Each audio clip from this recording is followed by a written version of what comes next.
Everybody, so let us continue with the previous session was. So actually we had discussed with the content like in this module 2 how to use a if construct statement, that is if statement. Okay, so within that, if the user want to evaluate your expression, so by using one of the operator called test operator, how we are going to evaluate it.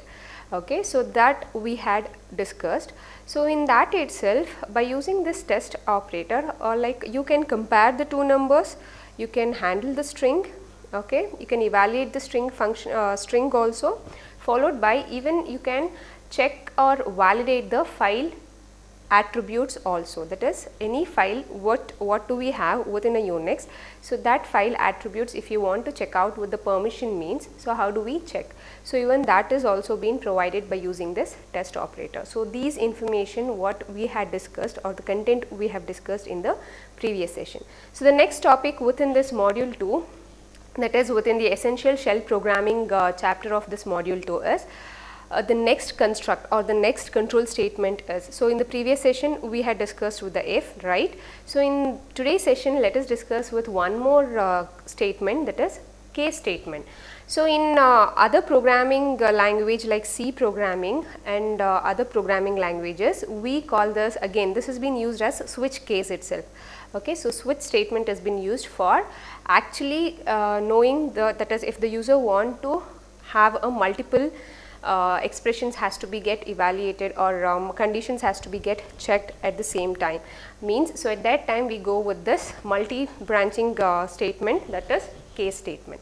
So in other programming language, as I said, we are going to use what switch statement itself, but here we are going to use what case statement, case as a statement here.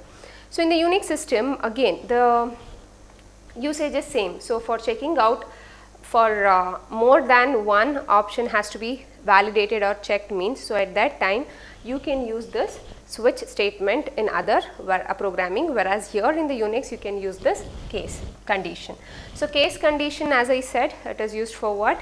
Checking out this multiple in the Unix, for checking out the multiple commands by using with whatever the expression I have provided or the user has been provided. So this is the syntax of what? The case within the Unix. So the syntax is what? The case statement followed by the expression you have to provide, because here since you are checking for multiple commands, right? So whichever the expression pattern it is going to match, so that particular command is going to get executed. So that expression you have to give, followed by in, okay, in keyword has to be provided.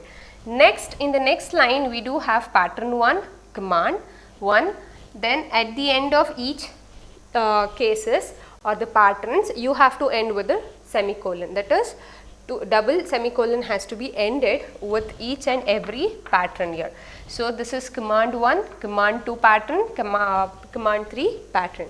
So based on these pattern number whichever I have provided as an expression, so if the expression is 1, so the pattern might be any like any character, okay, so it might be a numeric character, okay, or it might be a symbol also. So but it should match with the expression what you have provided, the user has been provided. So this is the pattern, followed by, so after each and every pattern you have to close a closing bracket, next command 1, then or the commands, then what? A semicolon has to be ended with each and every pattern, okay. And finally while ending the case statement, usually in the other programming language what do we do? So we are going to write it as switch, then your expression, right, then open braces, close braces, next case 1, then statement, then break statement. So this is what within the other programming, if I consider the C programming, this is the syntax, right?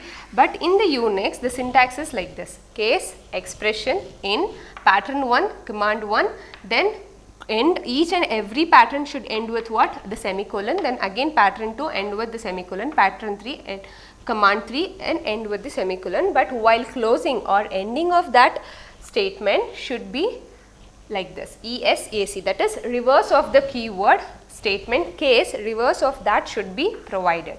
So this is what the syntax of case in the Unix operating system, that is in the Unix programming language, not operating system, within the Unix programming language. This is how we are going to use the case statement.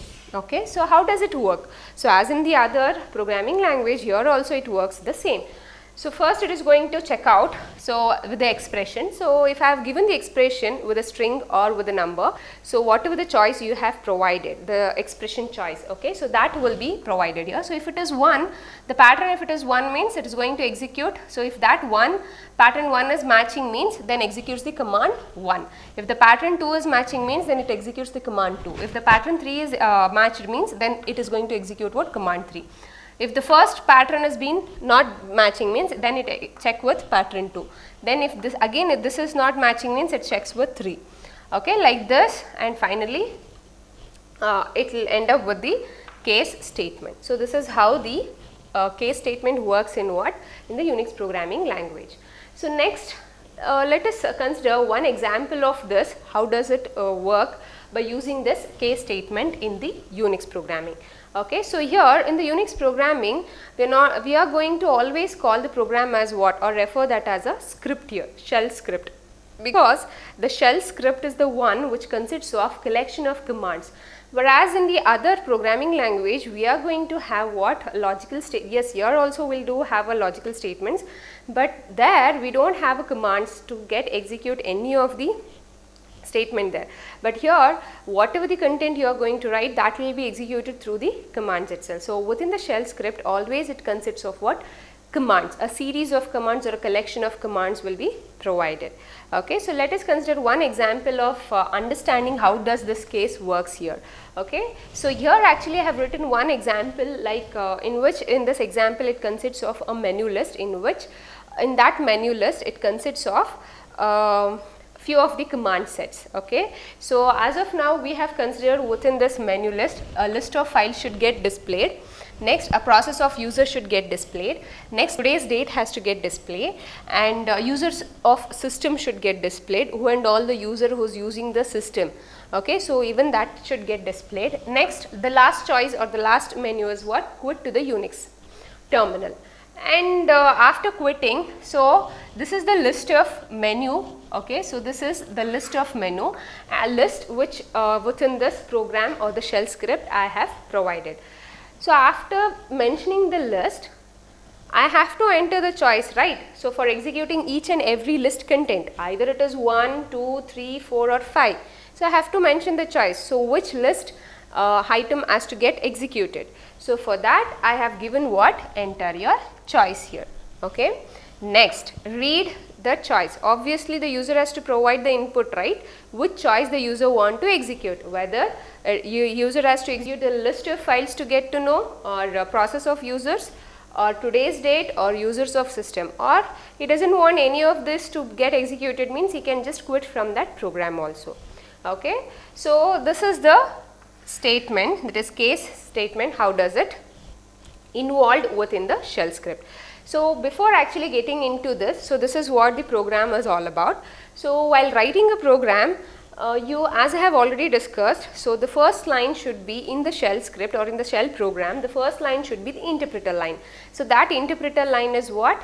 So it is about telling under which path the command should get executed, which directory path the command should get executed. So the directory path here is what? bin/sh. Okay, so this path should be provided. Followed by next, this is the comment line within the Unix program or within the shell script. So menu.sh is a file name. So what actually in this file it is what we are trying to convey within the file menu.sh, or what is the content it has been executing. So here it is going to use what case to offer 5-item menu. So within this menu.sh it uses the case statement to what? Offer the 5-item menu. So whichever the item the user want to choose and execute, so that list can get executed here. So that is what we have written. So as you can see here, I have included one of the command called echo for displaying a menu list. So for displaying a menu list, first what we need to do, we have to display the menu list, right? So for displaying the menu list, we are going to use here what? Echo statement, or even you can echo command, or even you can use what? Printf command also. But here I am going to use what? Echo command, followed by menu list has to get displayed, right? So menu, then which and all the list the user is trying to provide or get it, that is list of files, process of users, today's date. Each and every line should get displayed in the one after the other. Each and every list content has to get displayed one after the other, right? So here after each list or each menu list, I have given what? /n, which means that it is going to print the content of the second list in the next line. Likewise, today's date, print the fourth in the next line. Next, print quit to Unix in the next line. Next, print enter your option in the next line. Okay. So here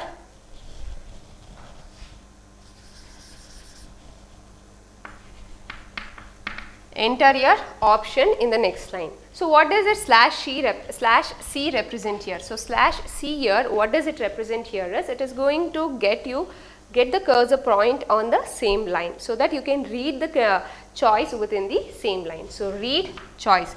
So read is one more interactive command which is used for getting the input from the user. Okay, so if the user want to interact with the command that is within the shell terminal, means how he is going to interact is by using this read command. So if the user want to provide the input, so read is that command for interacting within the terminal. So read, then read the choice. So here while providing any variable to the read command, no need of prefixing that with a dollar symbol, because the variable declaration in the Unix has been done with what? $x, $choice or $option, like this. Okay, so this is the variable declaration which has been used within the Unix. But while reading the data, input data, no need of prefixing to the variable a dollar symbol, but while accessing it, you have to prefix the dollar symbol. So case, now I am trying to execute these many list of content, right? So for listing out all these content, few of the commands has to get executed. So for listing of files, I have to use the command ls-l. Then for listing process of users, I have to use ps command. For today's date, I have to use the command date. For users of system, who is using the system, so for that I have to use what? Which command? Who command. Next, quit to the Unix, it is just a statement. If we are not actually providing any of the list content, means other than that, if you are providing the content, means it is going to get exit. And if apart from all these choice, if you have entered any other choice number, like option number, like 1, 2, 3, 4, 5, we do have 5 option choice list or option list. Apart from these 5, if I have entered any other pattern or any other character, means it is going to echo what? Invalid option. And as you can see here, the case statement or within this construct, case, expression is option, in keyword, first pattern command, end with double semicolon. Again second pattern command, end with semicolon. So first is list of file ls-l. Next is process of user ps-f. Next today's date has to get displayed date. Next fourth users of system who command in the fourth pattern. In the fifth pattern exit. So how does it work now? Right? So now this is what the program. Now how does it work here? So I will just write the output how we are going to get. Okay, here I am going to write the output. So output will be like this. So first echo menu. So it is going to echo what? Menu. Since I do have next /n, so the next content will be displayed in the next line, list of files. Again I do have /n, so the next content will be displayed in the next line, that is process of users. And again next line, that is today's date. And again fourth list, users of system. Okay, and fifth is what? Quit to Unix. And since this entire echo has been closed here, okay, so this entire echo has been closed here. So menu, then enter your option, this is going to get displayed, then only it is going to ask the user to enter the input. enter, choice or option. So there I have given us option, so I will write here also option, cursor will be pointing here. So now after that this statement is going to get executed. So read choice. So for execution of this particular program, what is the command? So I didn't tell that itself. So the command is what? So the command is the file name itself. So you have to, while execution of any of the shell script, you have to give the file name itself. So file name is what here? Menu.sh. So if you just give after editing this program and quitting from this editing of a program, you have in the terminal you have to just type menu.sh. So it is going to get you what? These many, sorry, this output will get displayed here, because here we are trying to echo what? In this list of file, the menu list is going to get displayed, then it will ask the user to what? Enter your option. So the option, if I give it as what? 3. So 3 option has been, whether it is, again the option is going to be checked with what? The first, next with the second. Since these two will not match, next the third pattern is being matched, that is 3 is here, pattern 3 is here. So it is being matched, then it is going to execute what? Date. So it is going to execute date command. So what is the output of date here? So date, always it will display you with what? So Tuesday, this month is October, okay, followed by next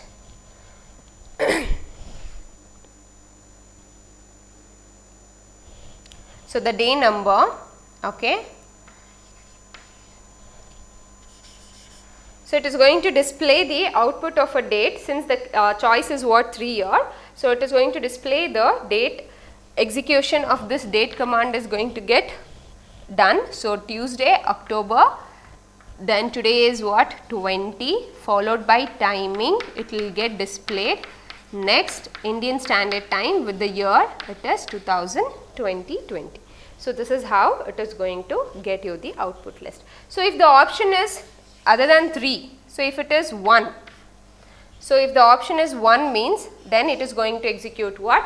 ls-l, which means that under whichever the directory the user is, so it is going to list out all those files, okay, all those files with the attributes.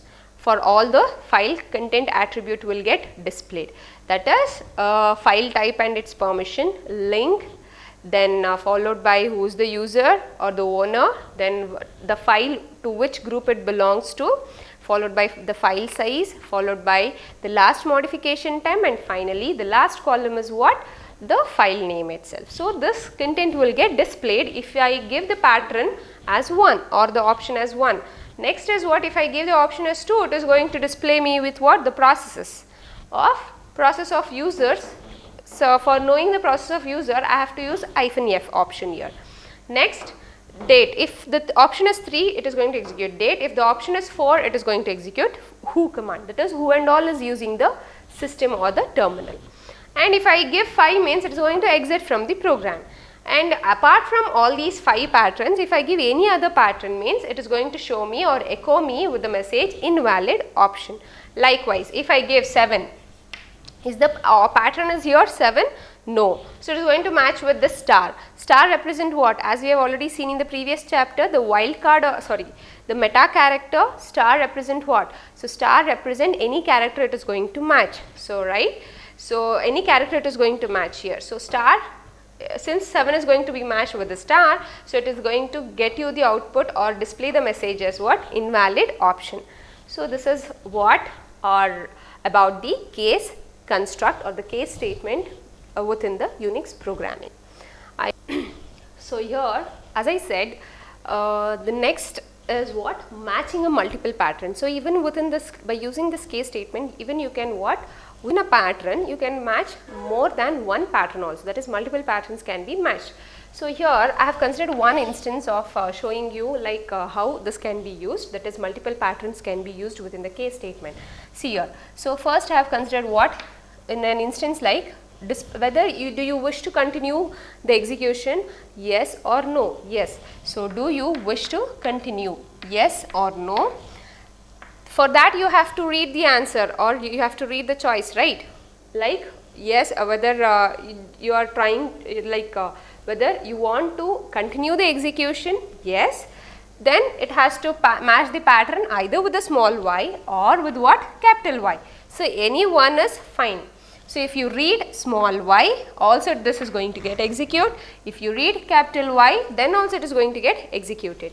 Next, likewise, if you read no, either with small n, that is providing n, small n, or by providing capital N also, then it is going to exit from the statement or a null value. Okay, so n here represent null value, so even that is also fine. So here this is how you can match what? Multiple pattern using the case statement, and each and every time it has to end with what? ESAC, that is reverse order of this keyword case. Okay, so this is how we are going to end up with this case statement. So next we do have within the case, even you can consider what? The wildcards also. Wildcards can also be used within the case, like star, question mark, then character class. So all these can be used even within the case statement pattern. So as you can see here, I have considered one more example here for showing the uses of what? Wildcard. So in this example, so let me consider this as what? Wild.sh file name. Okay. So when I execute wild.sh, okay, so when I execute wild.sh, first it will execute the command what? Execute case uses wildcards, right? So as in the heading it says that you are trying to use what? The wildcards. The wildcards are either star, question mark or character class. So as of now I have used within the pattern the character class as well as what? One more wildcard, that is star. So what actually this complete expression or the pattern matches? So as we have already discussed in the previous chapter, character class is going to match either one of the character, whatever the character you have specified within the character class. As of now, in the first pattern, I have considered in the first character class small y and capital Y. In the second character class, small e and capital E. And the last character is what? Star, which represent that it is going to match, or it signifies that it is going to match any character.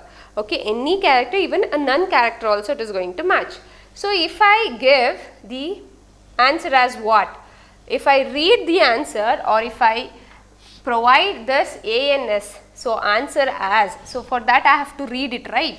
So let me read here, read ANS.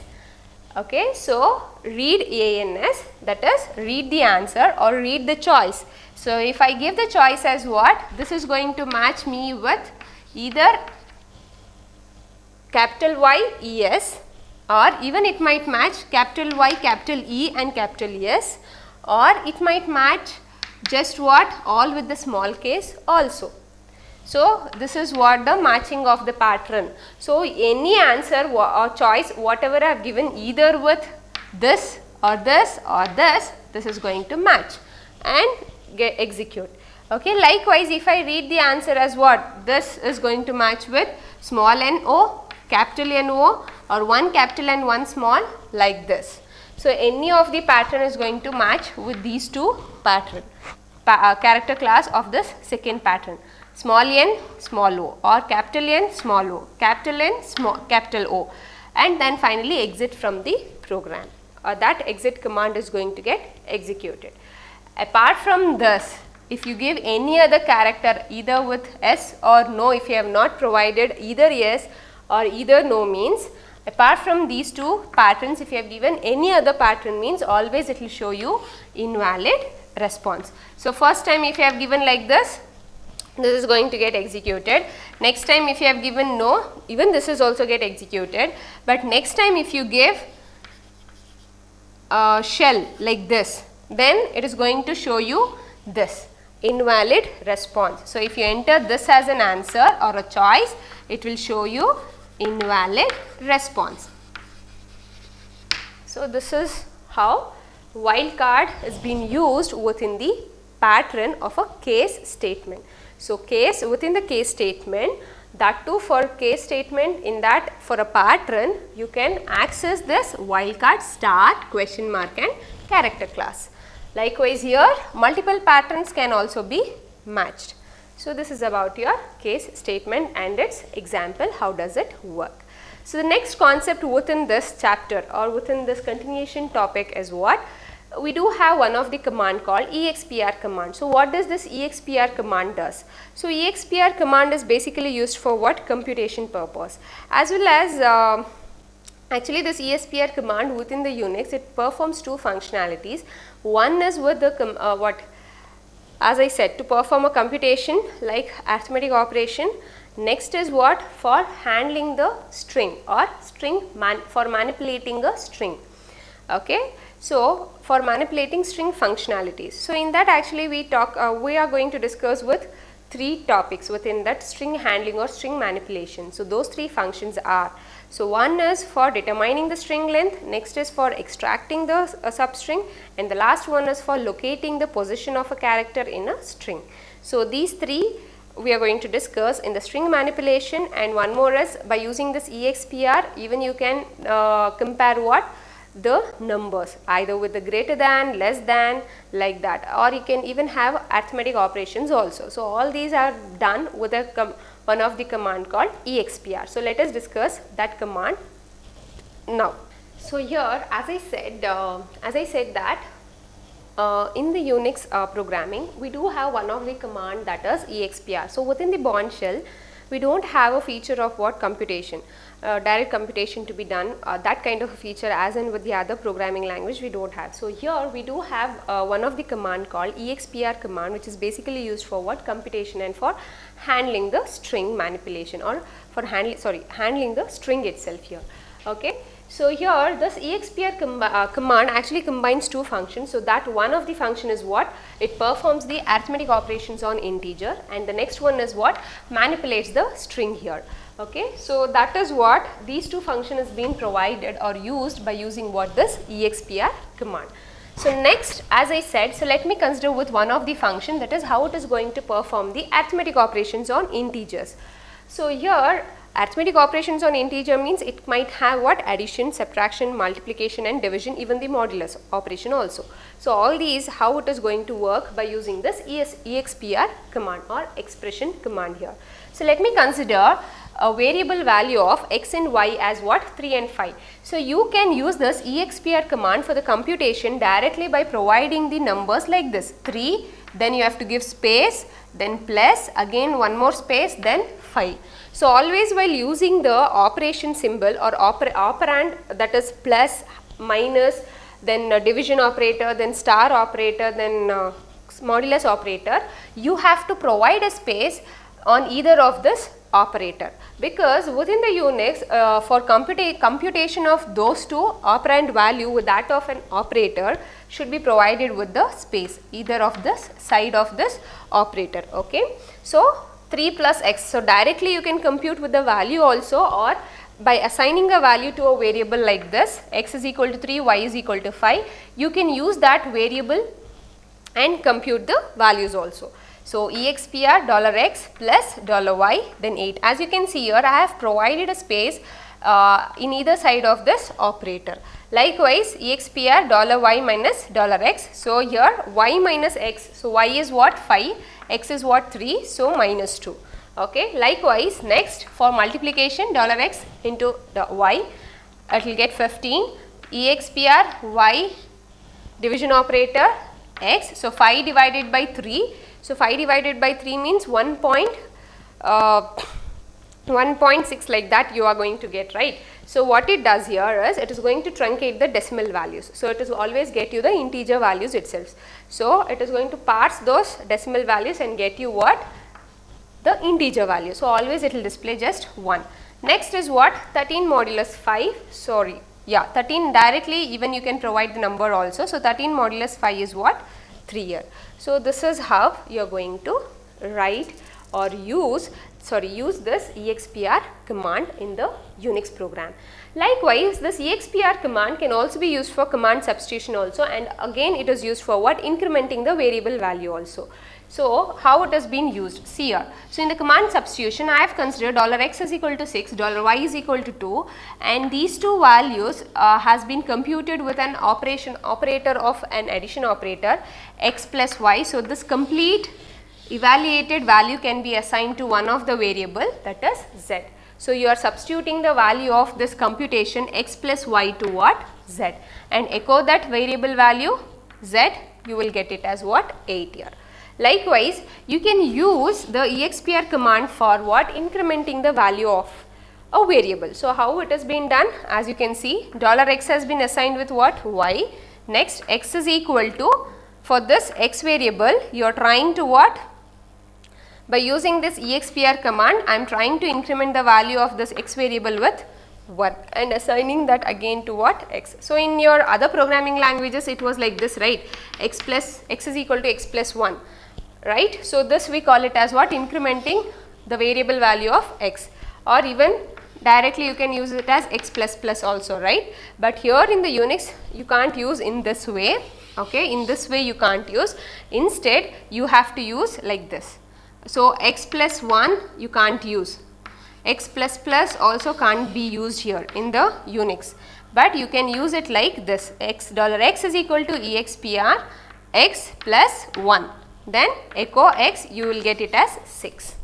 So, this is how incrementing the value of a variable in the Unix is being done, okay. So, this is about how to perform the arithmetic operation on the integer using the expr command or expr command expression, okay. So, next one is string manipulation. So, as I said, within this string manipulation we do have 3 functionalities. So, you can use this expr command for manipulating the string in 3 important functionalities. So, what are those 3 functionalities here? So, those 3 functionalities within this are, the first one is expr for string handling.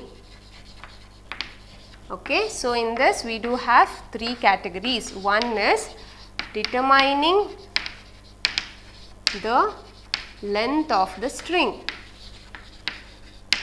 okay, and the next one is extracting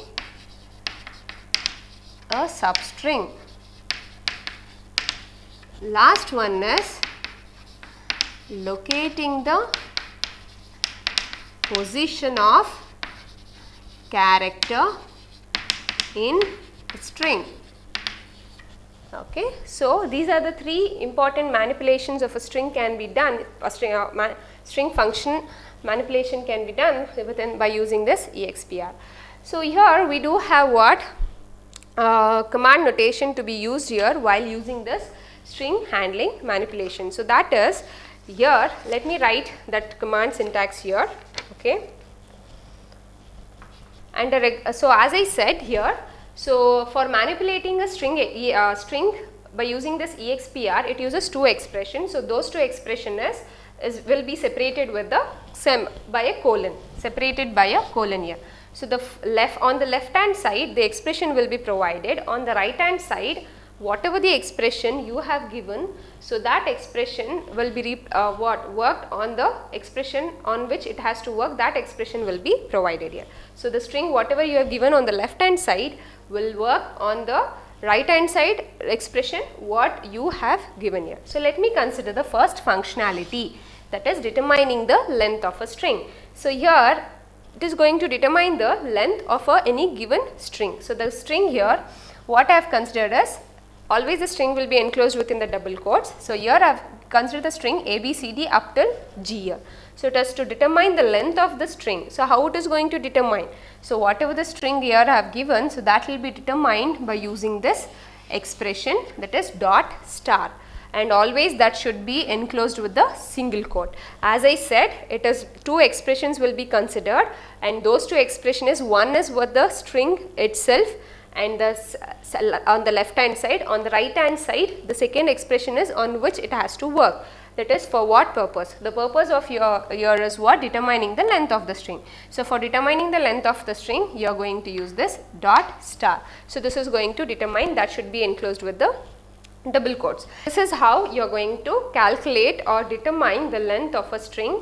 So here it counts how many characters? So 1, 2, 3, 4, 5, 6, 7. So 7 characters have been counted by using this dot star. So by using this reference, it is going to get you the count of what? The string which is presented on the left hand side of this colon. Okay, by using the reference, that is dot star. So this is the one which is used for what? Getting or counting the number of characters placed within the string by using this EXPR. So this is the command used for determining the length, but by using this reference, it is going to determine the length of the string A, B, C, D, E, F, G, that is 1, 2, 3, 4, 5, 6 and 7. So here we do have one more example of the same. So what if in case if the user want to check out whether whatever the string you have entered is too long or too short. So for that, if you want to verify or validate, means even at that time EXPR can be used here. So in this example, it will ask you to enter your name. So it is not going to accept more than 20 characters. So for that, I have used your test operator EXPR name, whatever the name I have read here, that will be considered as a string colon dot star. So it is going to check out with what? Whether the length of the name what you have given is greater than 20. If it is greater than 20, name is too long. If not, it will come out of the if statement, and while it will not get again repeated. So if it is greater than 20, again it is going to read the name. Okay, and again it will, you have to read the name or provide the input less than 20 characters. If you have provided less than 20 character, it will break from that loop and come out of it. So this is one more usage of what? Using this EXPR with the string handling function. So within this, we do have two more function. So those two function are the next two operations of the next two functions of what string handling here is. So one is extracting a substring and the other one is locating the position of a character in a string. So let me consider here extracting a substring. So by using this EXPR, you can extract a substring what in the given string here. So whatever the given string you have considered. So let me consider here, I have considered 2003. So if I want to extract this substring 03, so how do I extract? So that can be extracted by using what? One of the character, that is with this escaping character class of opening and the closing bracket with the two dots followed by an escape sequence, you can extract what? The two characters. The first two character will get ignored, followed by the last two character will get displayed, or it will be extracted. So for extracting that way, you have to use this EXPR command for that purpose. And in the EXPR on the left side, you have to provide the given string. The given string is what? 2003, which has been assigned to STG colon. On the right hand side, you have to provide what has to be extracted, that the reference. So here, if I have given the first two dots with an escape sequence, the first two character will be ignored, the last two character will be extracted. So only we have enclosed this with a bracket and escape sequence. So the last two character will get extracted. So this is one more example of understanding how the string functionalities has been manipulated by using this EXPR command. The next one or the last one of this is what? Locating the position of a character in a string. So how we are going to locate it? Assume here. So what actually this is going to return? So it is going to return the the occurrence of the first character in a given string. So whatever the given string I have considered, so whichever the character you want to be located, so that will get located. So for that to do, so let me assume here I have considered a string A, B, C, D, E, F, G up till H. Okay. So I have to extract the position of this character. The position of this character D is what? 1, 2, 3 and 4. So I have to extract the position of this character. So for doing so, by using this EXPR, you have to provide on the left hand side the given string variable. The given string variable is what? STG colon. So first what you need to do is, first you have to get what, apart from any other, that is whichever the location you are trying to extract, you have to get the count of what, the character apart from D. So, the character apart from D is what, A, B, C, E, F, G, H, right. So, this character count has to be taken.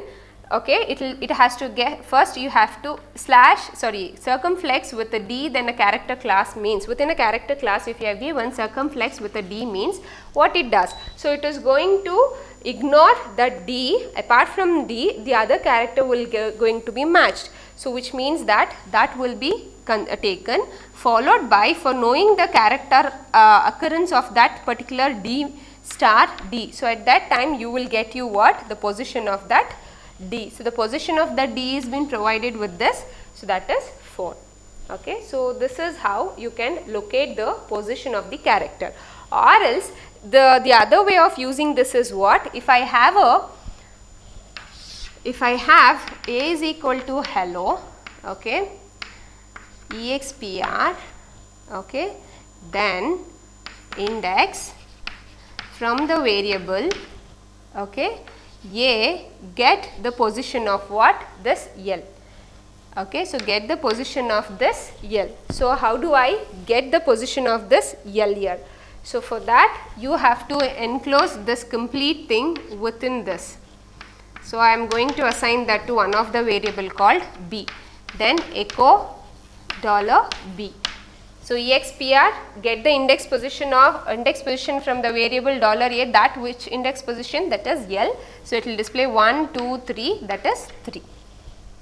Okay. So, this is how you are going to know or locate the position of a character within a string. So, this is one way. First you have to get the count of the other characters, occurrence of the other characters apart from the character which you want, then it will display the character count, location of that particular character which you are trying to. So, here I am trying to get the character number count of this what, D. So, it is going to ignore all these characters, or it is going to get only the character position of this D. The other way of accessing that is expr command with the index position, index keyword, the string given is what, A, from that string I have to get the extract, locate the position of this L. So, that is what I have given here, that is 3. Okay, the first occurrence L is what, at the position 3. So, it is going to display this itself, hello. Hello, within this hello, the first occurrence of L is at the position 3. So, it is going to display that, not the 4th position. Okay. So, this is about your locating position of a character in a string, extracting a substring, and so this is about your string handling by using string handling functionalities by using this expr command. Okay. So, in today's session we have discussed with one is what, the case statement, in that how the patterns has been specified. Okay. So, patterns can be any choices, even you can have multiple patterns also. Next, even you can, within a pattern you can have wildcards also. Next, we have discussed with what, this expr command. So, in the expr command we have two functionalities or two operations have been performed. One is arithmetic operation, followed by next is string handling operation. In the arithmetic operation, all the basic arithmetic operation like addition, subtraction, multiplication, division on integers, it is going to work. And in the second operation is what, string handling function or the operation. Within that we do have 3 functionalities: determining the length of a string, extracting a substring, locating the position of a character in a string. So, this is what we have discussed in today's session. So, the next topic of this will be discussed in the next session. Thank you all.